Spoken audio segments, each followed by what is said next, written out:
Never give in.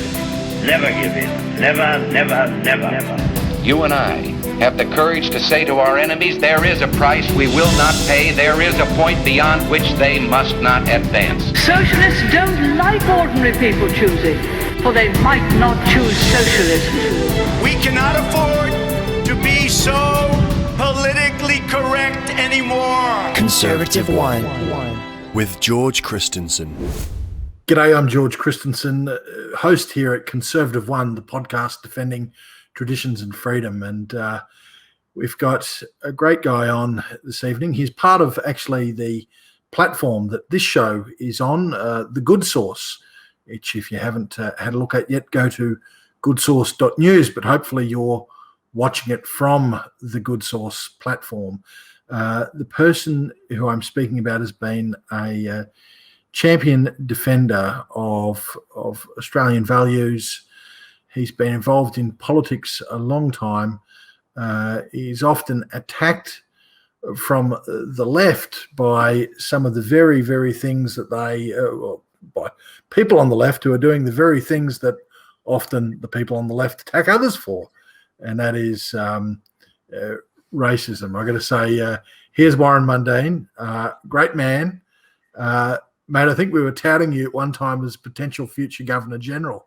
Hopefully that's not off the list. But how are you going, Warren? I'm going great. Yeah, thanks for having me, George, and thanks for that introduction. You know, I should get you to do my eulogies. I'll get it. Well, mate, you've done so much for the advancement of Indigenous Australia, but personally, I mean, in the businesses that you have operated, what you've sought to do to advance the cause and the economic welfare and well-being of Indigenous people, obviously something that you're very passionate about. But, mate, I've noticed in your career, since you started speaking up against the Labor Party when you were in it, when you're in the upper echelons of the Labor Party, and then you left, basically they've just the left have just come at you, and I know that you sort of embraced it somewhat, but you've even had people saying the horrible words Uncle Tom, which is just such a racist slur. I mean, it must have been fairly personal, the attacks that you've gone through in that regard. So how do you deal with it? That's a good question. It was it can be very tough, and it is very personal, and that's how they operate. I just find it quite interesting that the very issue that they talk about with their anti-racist and more about equality and that, then they want people to be self-determining and make their own decisions, but when you do, then they just attack you with the very language which they say that people shouldn't be using and should be outlawed. That's right. At first, it didn't worry me too much. I just sort of ignored it.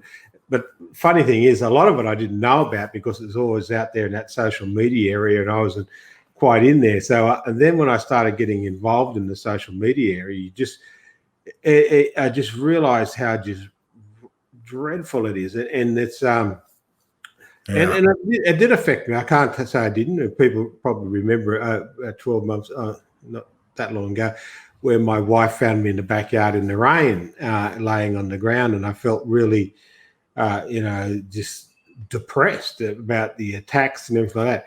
But what I decided after that, I was listening to a few African Americans who were conservatives in the Republican Party and how they talk, and then I contacted them and had a chat to them, and they just said embrace it, and then once I did that, once I relaxed and embraced it, like one of my webinars for the Source, the Good Sauce, is that was this thing, and I took it for the title from the Larry Elder documentary, Uncle Tom, and I said we called it Uncle Tom, and we found this photo that someone put out on attacking me, and it had Prince William and Prince Duchess Kate.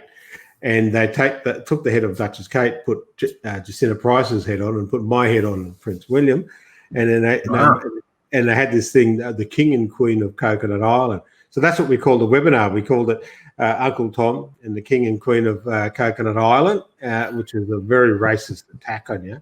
Like you're black on or brown on the outside, but you're white on the inside. Now, this incredible racism. So I said, okay, we'll embrace that. We'll be the King and Queen of Coconut Island, and we'll just toss it back at you. Yeah, well, good on you. Do you mind if I ask, or I guess, do you wonder if the people who you reached out to would mind if I asked, who did you reach out to in the Republicans? Well, look, the people I looked at was how Tim Scott, Senator Tim Scott, what a great man he is. And then I ran across these amazing other people like John James in the United States. He's running for the Senate in Michigan, and he's a amazing guy. He tells this. I just sat there and listened to him telling his story of his family, 5 generations from slavery. He's there was a slave, then he had, and then there was his great grandfather, and that was a janitor, cleaner, and that. And then his grandfather set up got a truck and was delivering things, and then his father turned it into a trucking company. He worked for the trucking company for a while, and then he went into the army, and he was a fighter, a helicopter fighter, Black Hawk, yeah. Black Hawk, amazing. It did several terms in Iraq and Afghanistan, and that. Retired from the army and is running now for the Congress. Come back to his father's business, still work with that, but now put his hand up for the Congress. And I hope he gets elected in November, because he is just an amazing guy. And the way he talked about, and he said, it's not only to embrace this, but also to don't be apologetic about what your achievements are. People just to sit there and go, well, you're just some was fun, some was serious insults. They go, oh, you're just a flash black, and look, what do you know about this stuff? Well, first of all, they don't know where I come from, and they don't know how my father and mother were, my grandparents and that were. And there's a great photo I keep in my house here of my father about 1916, 1917. He would have been about 1 year old, and he's on, and my grandfather is holding him, and it is an Aboriginal camp. They're living in humpies and stuff like that, and we've come from that area. But my parents and grandparents made it quite clear to us that they were very religious, simple people, and they believed in work. Work is a virtue. It's a holy thing, really, that you go out there and you work, and you feed your family, you feed yourself, you look after yourself, and you put a roof over the head of your family, and you actually and you build a better life for them. And that's what they did. My grandfather did for my parents, and my parents did for me, and they taught me those things. 5 o'clock, the alarm clock goes off, you roll out of bed, you have a shave, clean yourself up, clean your teeth, put your work clothes on off to work. And that's a simple philosophy that I always live with. Mm-hmm. So, Warren, you've made that sort of almost unheard of transition from being, as I said, in the upper echelons of the Labor Party. You were the national vice president, weren't you? Yeah, and president, yeah. 2007, yeah.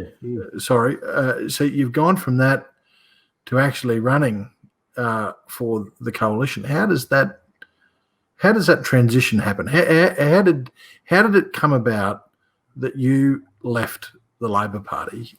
Talk us through that.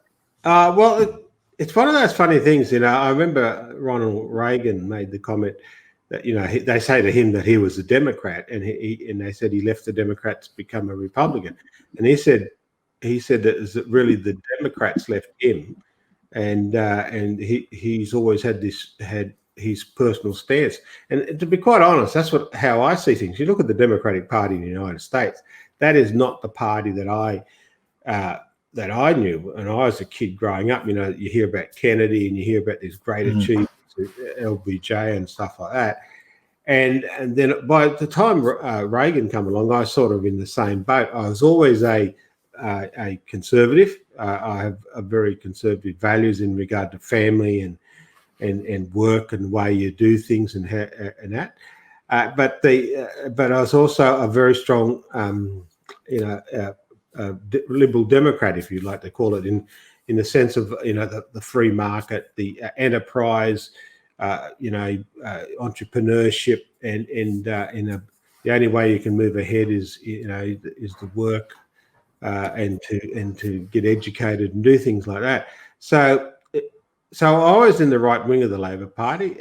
In New South Wales, unlike say Queensland or Victoria, because I'm a Catholic background, and the Catholics left in Victoria and Queensland because of the links of the Labor Party to the communist and the far left, but in New South Wales it was Cardinal Gilroy at the time, and he kept the Catholics in the Labor Party, and it's really funny. I had a friend of mine who come over from Western Australia who considered himself in the right wing of the Labor Party in Western Australia, and he said to me, "I thought I was in the right wing of the Labor Party until I come to New South Wales and then realised I was in the left." And you look at the people like John O. Johnson and all those type of people. They're very strong Catholics, very strong religious people, and very strong about the working class. And I believe that the current Labor Party has forgotten those values of making a better life for yourself, the working class person who got out and saw virtue in work and saw virtue in hard work, and of course you get a little bit of luck along the way as well, and running your own business and doing things. When you run your own business, you get bad luck sometimes. You almost you're sitting there thinking, God, how am I going to pay the bills? And then the other times you get a little bit of luck, and the next minute things are up there. But you always got to be out there working and working hard to get that luck when it comes along, and get those opportunities that you get blessed with. Yeah. And so that's why in the end I just sort of, it was really funny. I was sitting there with my wife, and they send you the email and that says, click here and we'll take the money out of your credit card. And I turned to the wife and I said, I'm not too sure I should do this again. And she said to me, well, if you don't want to do it, don't do it. And so then I just walked away from the computer and didn't do it. Simple as that. That's it. Because I am about this, because really I was a bit about, that period of the Labor Party, which is about supporting the business, working with the business community, because I always believe that if the people you're working for ain't making a profit, then you ain't got a job. And so I was always so I wasn't into this very much socialist left type stuff. Yeah. But let me push it a bit further. I mean, leaving the Labor Party is one thing, then to become a darling of conservatism, of which you are. I hate to call you darling, but you're faded. I mean, you're now somewhat a celebrity within the conservative circles in Australia. Not somewhat, you are, and you're a candidate for the Liberal Party. That's a long move from just not renewing a membership. So, talk us through that aspect.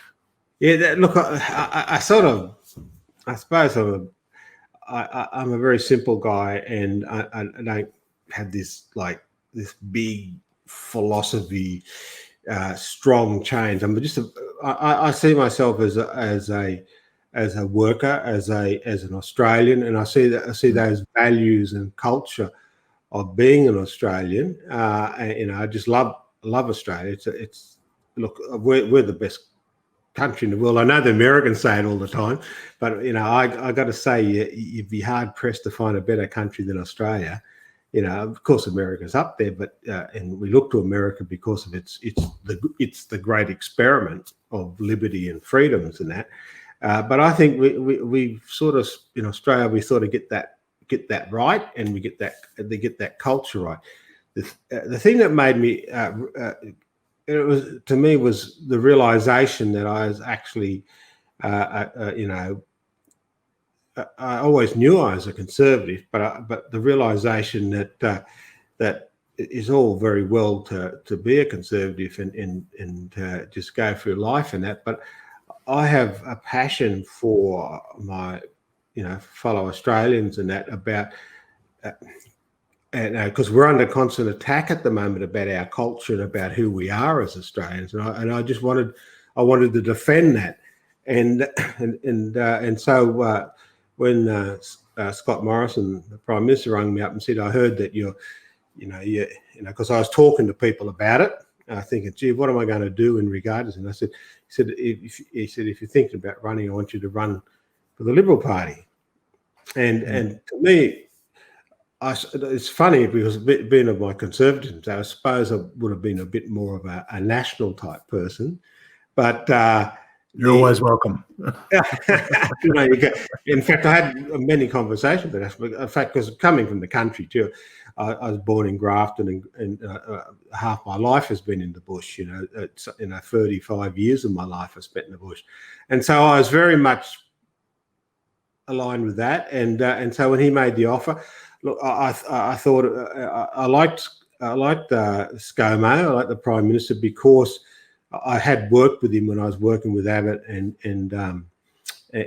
Malcolm Turnbull as the chair of the Prime Minister's Indigenous Advisory Council, and I was always impressed with him in that. So when he came and he sat down and had a cup of tea with me, but I still dragged it out. In fact, I remember it was a phone call I got. I was in Perth at the time doing some work. I was over there to see Andrew Forrest and that, because Andrew Forrest and that, we get on quite well and we do work together in the mining industry. And I got this phone call at 6 a.m. in the morning, and I picked up the phone and I said, well, hello, and it was Phil Curry from the Fin Review, and he said, Warren, you're running for Gilmore. And I went, and of course I was still half asleep. I was just having a cup of tea and breakfast, and I said, sorry, what are you talking about? Where's Gilmore? And he said, and then of course I knew where Gilmore was, but I was still half asleep and hadn't registered with me. And he goes, I heard Gilmore. And I said, how do you know I'm running for Gilmore? And he said, because there's polling being done, and someone rang my house and asked, your name is one of the names they dropped in. And I said, good on you, Phil. But so then I thought about it, because the most important thing about politics, as you and every other politician knows, is when you go into it, it's just not you. Your family comes with you, and I was very, very conscious about my family and how they'd be treated, because I know that the Labor Party and the left wouldn't be too friendly, and they're not too, they're not too subtle about it, not only attacking you, but and that hurts your family too, because your kids and that don't like to see the things said about you, but also they're not shy about attacking your family as well. So we had to have a good conversation about that before I decided to run. All right. Yeah. Well, you raised a couple of things there. One about the US, which, it is the great experiment, but at the moment the experiment seems to be going a bit awry. Obviously, we've got a country that's, I don't want to overstate it, but it seems to be what's playing out in our screens, a country that is at odds with itself. And really what we've got is the militant Marxists out on the streets, hiding under the guise of Black Lives Matters, or the BLM movement, which is a Marxist organisation. Correct. Now, I don't want to fall into the trap, Warren, of asking you questions that are all about black affairs or Aboriginal affairs, but I would like to get your opinion on the BLM movement, because this movement, unbelievably, came to Australia. It was an event that was triggered by a shooting by police, or not a shooting, but it was triggered by previous shootings, I guess, and by the incident that happened to George Floyd, those American police officers. And I don't deny, actually, that there is an issue with heavy-handedness in the US police force in general. It seems to me there's an overall issue with heavy-handedness. I've seen some horrific videos, but again, probably by the minority of police officers. And I'm sure that there's racism in the police force, just like there's racism within the general population. But again, I'm sure that it's not systemic. It's a minority of police officers that engage in that. But that was a US incident, not an Australian incident. And then suddenly we saw scenes in this country here of the likes that haven't been seen in a while. I mean, again, just like the American press, it was mostly styled by our press as peaceful, but there was violence there. There was violence. You only have to look a little bit on the internet to see it. So what do you make of all of this, Warren? Well, look, it seems to be a big move, especially in Western societies. And when I'm talking about Western societies, I'm talking about the Western democracies in that. And I include Japan, South Korea, and Taiwan, and countries like that in that as well, and some South American countries, because we're all part of this this democratic, capitalist movement that has done so much for the world and has done so much for people of all races and all creeds and everything as well. Look, in America, these people have always been around. The issue and in Australia too, the issue, but they've been a minority. They've been sort of working under the shadows. And when they did something, people said, "Oh, you're a bunch of idiots. Just go away." But what's happened now is I just find and it is the left parties, like the Democrats and the Labor Party and the Greens, especially the Greens out here, who have allowed them now to get a soapbox to operate off. Before, when they went out and rioted, we sent the police in, arrested them, took them off the courts, and the courts decided what to do with them and that. And that was the end of those things. But now what's happening now, I just cannot believe that it's something like 90-something days that in a row, consecutive days in a row, that Portland has had riots. That is unheard of, and it's because it's not because I do blame the rioters. I do believe that we have to have strong law and order and safety within our community. But the reason why I think it's gone crazy now, from my observations, is that the Democrats have let them get away with it. Like when they set up CHOP or Chaz, whatever it was in Seattle. The mayor just thought come out and said, "Oh, it's just a summer of love." Well, like this is, and yet these people were burning things down. They were attacking people on the streets, and I don't know what sort of love she got, but that's a bit weird to me, But it happened across the country, and then it's continuing to this day. Now, I have a great faith in humanity, in people. In that they're not stupid. When they see someone coming down the street and burning houses down, they're not going to be supporting them or voting for them. And I'm starting to see this in the Democrats now. They're doing this backflip and trying to blame Trump for all this stuff. No. In actual fact, it was their own mayors in these towns and their own governors. You're listening to Conservative Wine. Now, getting back to the police, yes, the police. It's like what I say about Australia.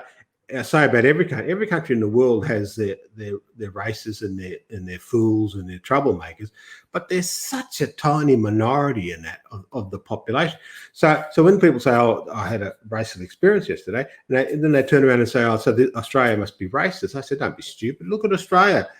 We've got Aboriginal people here, Torres Strait Islander people here. We've got all these migrants that come here, especially after the Second World War and that." And they worked hard, and they contributed to the development of Australia. And we had these incredible British institutions, the Westminster system, the rule of law, and the judiciary, and how it operates and stuff like that. Look, yeah, sometimes it gets it wrong, but not 99.9% of the time it gets it right. And also when it gets it wrong, it has the structures in place to correct that. Correction takes time, but it does. So you would reject the notion, as some white leftists who remain anonymous in Parliament said to me, that our judicial system and our police system and our correctional system in Australia is inherently racist. They believed it was systemically racist. Would you reject that? I would only reject it. I think you'd have to be stupid to be saying that. You'd be surprised at who was saying it. But I pushed back and I said, for it to be systemically racist, you would have to then believe that the policies that drive those institutions are racist, the people in the leadership of those institutions are racist, and the vast majority of the people within them are racist. And when someone says it's systemically racist, that's what they mean. Yeah. That it has to be majority racist, and the policies and procedures and rules driving the outfit are racist. It's just wrong. And when they're talking about they're against racism, they're anti-racist, and then they turn around and say, all white people are racist, I sit there and go, wait a minute. You're saying they shouldn't treat Aboriginal people badly, and they shouldn't be caught abusing Aboriginal people and stuff like that. And yet you just turned around and used a racial slur by saying all white people are racist. And that is just absolute nonsense. Not all white people are racist. Not all black people are racist. Not all brown people are racist. Not all yellow people, whatever. They're not all racist. Most people are decent, living people, and all they want to do is make sure that their family's safe.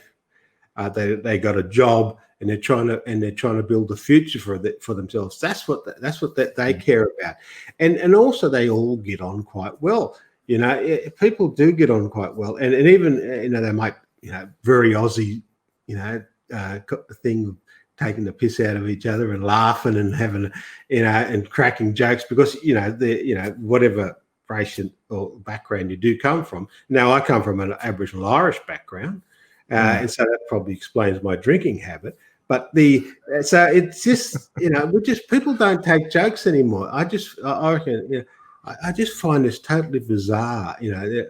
Like people make Irish jokes, people make other jokes, they do this stuff, and now today, you likely it's almost like they bring the pitchforks out and then the fire sticks and drag you out of your house and beat you up. Yeah. The vast majority. My concern is, like in America, New South Wales, Queensland, Australian police are a bit different in that because we have state police, state and territory police, and I think that works in our favour better because then you have this better training system. The problem with the United States that I see with some of these police, 99% of them are really great police officers, and I've bumped into them on the street and had a chat with them and that when I'm in America and stuff. They're really decent people, but because every town and every county has their own police, it's just mind-boggling how many police are over there, and so that's where I think there's a problem about some of this training stuff. It's easily fixed. I think they can fix it easy, but this idea of going around singing out, defund the police, they're all racist and we all should kill a police officer. That which I was reading in Chicago, these gangs were going out attacking police. It's just total nonsense. And this is why I got a belief that Trump is going to win. There's a couple of things about an election.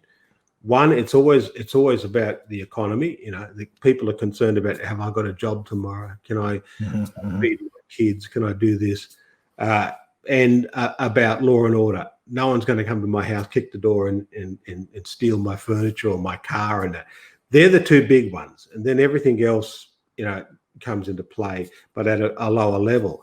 And so I just cannot see how, and I've seen it in the polling changes, even though I don't trust the polling that much. It's in the conversation I'm having with some of my American friends is I think Trump will win. And I think so too. He'll win on those two very big issues, the economy, law and order. Look at all these police. Of all people, Michael Moore, I come across on him on Twitter, and he was saying he's got to be the king of the lefties in the United States. Yeah. He's Bolshevik, and he was saying that he was in Minnesota, and he said that the polling was going for 47-47. Now Minnesota they got colours back to front over there. Red is over here, the lefties, and blue is the good guys. While over there, it's the Reds, the Republicans, and the Blues, the the Democrats. He's saying it's blue Minnesota, and yet it looks like Trump could pick it up. Yeah. Well, I'm hearing and I'm hearing from my contacts in the US as well that they were worried for a while, but there's a turnaround, and they're saying it's just going to be like last time. It's in fact probably even more so because, you have the Trump stickers on your car, it's going to get vandalized. You have the Trump signs out the front of your house, it's going to get egged. And he said, despite that, their signs up, their signs going up, and it's actually muted, and there's hardly any Biden signs that are up. And this is throughout small town USA. Of course, in the big cities, it's a different thing, but that's what carried Trump last time, was small town USA. So you heard it here first on Conservative One. Warren and George agree it's going to be a huge win for Donald J. Trump. I'm looking forward to the Republicans winning both houses as well. Look, I can't believe it, and I try and, because I commentate on politics and stuff as well, I try and, look at both sides. And I just cannot believe that you can seriously go out there and defend what's happening on the streets in the United States. You can't. And it's going it's in the center of the cities, the big centers in the inner suburbs. Now it's moving slowly out in the suburbs. And it's just, I just cannot believe that people will support that, and the politicians are. This is what I can't understand about the Democrats. I'm not saying all Democrats are bad in that, but there's some great Democrats over the history of the United States. But when they'd come back and they couldn't recognise the party today. It is just dropped all its moral standing, and it just has this crazy stand in regard to law and order. And when you watch the Democratic National Convention, all it was is the only thing they come up with was this Trump delusion stuff. We hate Trump. No future, no vision, nothing to do about the economy, nothing to do about law and order, nothing to do about anything. And look, you can see that in the suburbs. You can see it out there in the Midwest, and that people are just sitting there going, we're going to keep our mouth shut because we don't become these anti-fascists, as they call it. You couldn't get anything more fascist than the anti-fascists, Antifa. And when it comes to the polling booth, this is one thing I love about Western democracy is that you can keep your mouth shut and just fly under the radar, and then when you got that vote. And when you go into that polling booth, you can make massive changes for your country, massive improvements for your country. You can give the finger to the man, as they say. You saw it recently with Boris Johnson. I got this where he broke through the red wall, the so-called red wall of the North. Every political commentator across the board said there's no way that the Conservatives would ever break through that northern, the coal mining, the hard-working people of the North, and he did. He actually broke through that. You saw that in the United States. You saw that here, and so what you're seeing is this shift. I have this, and you saw the vote in Western Sydney. Now, I know a lot of mates who worked in Western Sydney. I worked with them in the factories when I was in Silverwater when I was about 16, 17. And you look at, they were like since 1892 Labor voters in their family. It's in their DNA. And I went out there for a barbecue in 2001. This is about the Howard Battlers. And I was talking to them and having a few beers and having sausages and steak. And then I've suddenly realised out of about the 20 people that were there, I was the only one who voted Labor at that election. And these people were die-in-the-wool, traditional Labor people, workers. And the thing that I've noticed is that the Labor Party has more about symbolism, more about all this crazy stuff in the inner city type areas than it is about what the working people need. And that's why you see that. Look at Joel Fitzgibbon. I like Joel Fitzgibbon. He's a lovely bloke. But look at the swing against him. And that's Labor country. The swing in the western suburbs of Sydney, Labor country. I believe that the coalition has great opportunity to pick up these Labor seats. We've seen it in Queensland.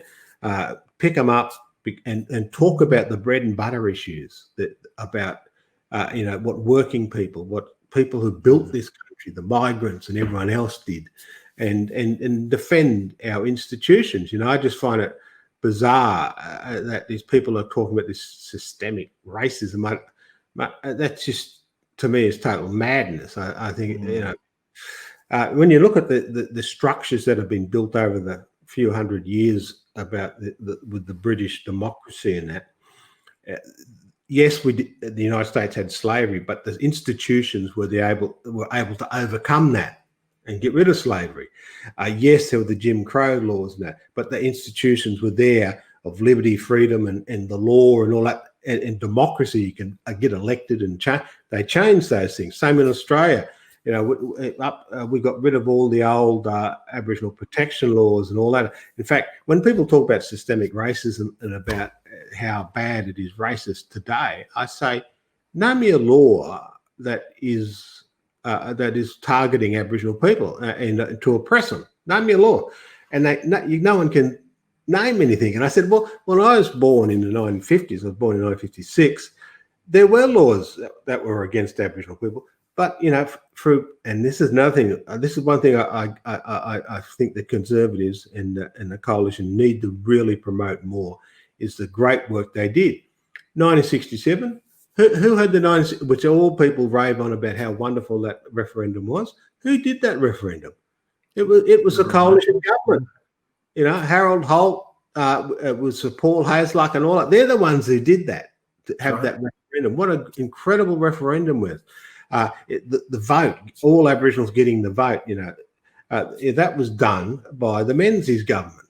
So the first Aboriginal in Parliament. Well, Eric Durrell in Queensland, right. National Party, Country Party, National Board under Sir Joe, and first on the federal stage. Yeah, first on the federal stage. The great Neville Bonner.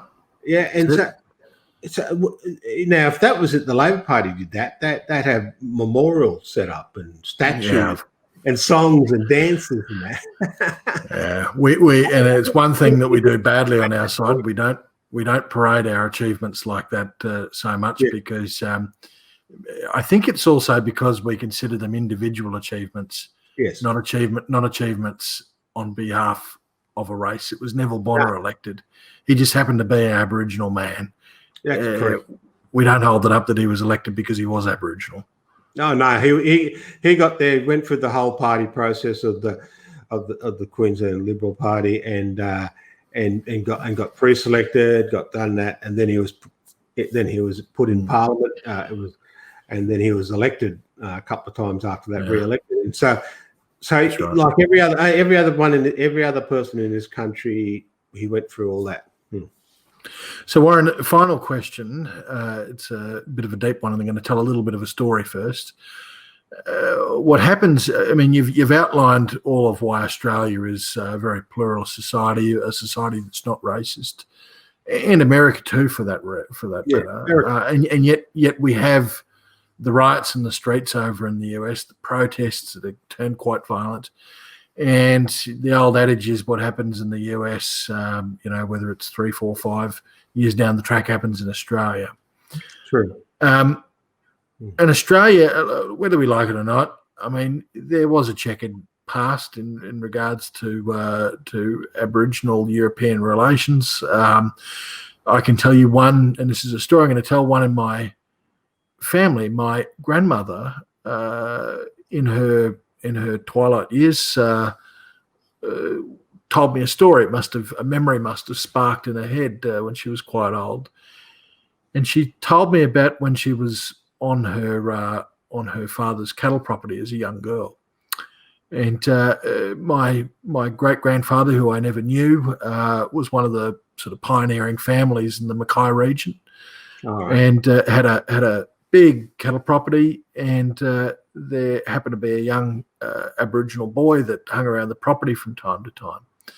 And my grandmother's mother was cooking up a pie, a mulberry pie, and it was there on the windowsill and cut up into slices and cooling off. And young Aboriginal boy took a piece of the pie, and it was sort of discovered that the pie had been hacked into, and the culprit was there with the purple mulberry all over his face and hands, so it was pretty obvious to see what had gone on. Well, my grandmother told me that her father flogged that boy with a whip, and she said he hid under he got whipped, and he ran and he hid under the house like a frightened animal would from someone like beating him. But interestingly, I mean that's a sort of dark side of our history. Yeah. The bright side of our history, the light. My grandmother recoiled in horror at witnessing that. She waited until the father was gone, waited until it had all cooled down, and went and asked her mum if she could have a big slice of the pie. Yeah. She went and took the pie to the boy who was still hiding underneath the house and gave him that pie.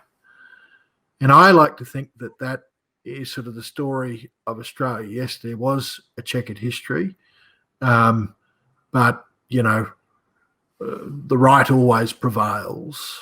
And but I fear that there's forces out there that try and use the race relations issue, just like they are in the US, to divide us more and more in this country, and that we might have scenes like what's been playing out in the US played out on the streets in Australia. What do you think? Is it possible? It is possible, but look, anything's possible. And you look at the United States, who would have believed that one of the serious contenders for running the country, a political party, would bow down to this lawlessness and crime being run by a bunch of Marxists. The problem we have is that we after the fall of the Berlin Wall, which none of us thought would ever happen in our lifetime, it's sort of like that wall was just there, and and how quickly it happened. It was and the great work that Ronald Reagan did to set that up, and the way it just collapsed, it was just too unbelievable. Is that we thought, oh well, that's it. It's all over. All the Bolsheviks and the crazy Marxists and that have now been defeated, but they didn't. They're like vampires. You think you stabbed them and they keep on coming back. They're zombies, but also we underestimate them, because look what they're doing in the education system. I just cannot. But I had with my son. I had a discussion with. He was 14 at the time, and like I work in the mining industry, and I worked in gas pipelines, and he said to me, he said, "What do you think of the mining industry?" And I said, "Oh, I think the mining industry is good. To help build our civilization. You'd be very hard pressed to find anything that wasn't developed out of mining. And he said, "What about books?" And I said, "Well, books have to be cut up. They come from paper. They have to be transported by vehicles and all that. That comes from the mining industry." And then he looked at me and said, "I thought you'd say that." And he said in that voice, and I said, "What?" I said, "What's the problem?" He said, "Oh, well, the school teachers tell us that, the mining industry is bad and all that." And I said, "So I'm bad, am I?" And he said, No, you're not bad. You just maybe misguided." It's paying your school fees and it's eating you. But anyway, he's grown up now and he talks a lot more sense. But this is what's happening in the school. This idea of all this craziness that goes on, I just cannot believe. I sit there and go, what's this nonsense that people are talking about? And you talk about this gender fluidity and all this, and you talk about all these other mad things, and also science. Science now is virtually, they trashed it. It was a very simple thing in science. You put up my high school. I'm not pretending I'm a scientist. You put up your hypothesis, and then the idea is that then you try and prove it wrong. Now it's become a cheer squad. You put up this idea and everyone cheers, or they burn it to the ground, one or the other. It's not science at all. Science isn't about a popularity poll. It's about facts. It's about mathematics. It's about all that. And yet here we have all, people making decisions on how they feel. I just find that bizarre. And also, when I was growing up, and it was, as I said, I was in the 1950s and 60s, there was laws that was against Aboriginal people. But you would be amazed about how we got in a country town, South Grafton, Nambucca Heads, where my mother and that come from. You'd be amazed how people got on, people got on and were really and were polite and good to each other. Sure, there were some problems, but again, that's the minority. There was always I don't judge, and this is my little line. I don't judge a country by its past. I judge a country about how it overcomes the bad parts of its past and works in the good parts of its country and the institutions it develops. Now, if it wasn't for the institutions in the United States and Britain, because Britain got rid of slavery 30 years before the United States did, if it wasn't for those institutions, they would never have gotten rid of slavery. That democracy, that free. And when you look at the founding fathers of the United States, there was always a dilemma for them. We're talking about liberty. Couldn't you imagine that in the 1700s? Blokes walking around in wigs and high heel shoes and fluffy shirts and that. And they come up with this incredible idea, this incredible thing about liberty and freedom and equality and equality of opportunity. You work a day, you get a day's pay and all this stuff. Amazing, incredible things, which I find really hard to believe when you think about the time they put it. So it is a great experiment. We're human beings. We make mistakes sometimes. We trip over each other sometimes. But I always treat it like a rugby league game. You go in the field, you tackle the buggers, you give them a bit of a touch up, and then after the game you shake hands and have a beer. And this is what we're doing now. Is that I just find it strange that these young kids are saying, "Oh, this is a terrible time for Aboriginal people."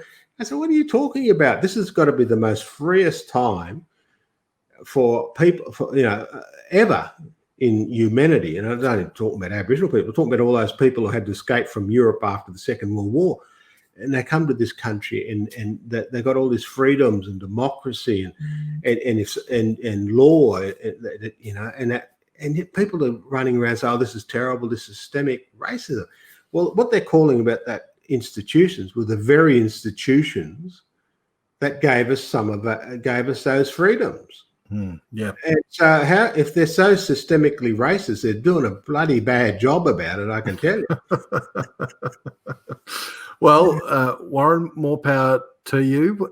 It's been great to have you here on my humble podcast, Conservative One, which is defending traditions and freedom. And we hope that more voices like yours and Jacinta's and others from our great First Peoples come out and defending those traditions and freedoms like you've done. Thank you very much, Nyunggai Warren Mundine. Yeah, thank you, George. It's really good to be on your show too. We will decide who comes to this country and the circumstances in which they come. We'll preserve for our children this, the last best hope of man on earth, or we'll sentence them to take the last step into 1,000 years of darkness. You've been listening to the Conservative One podcast with George Christensen.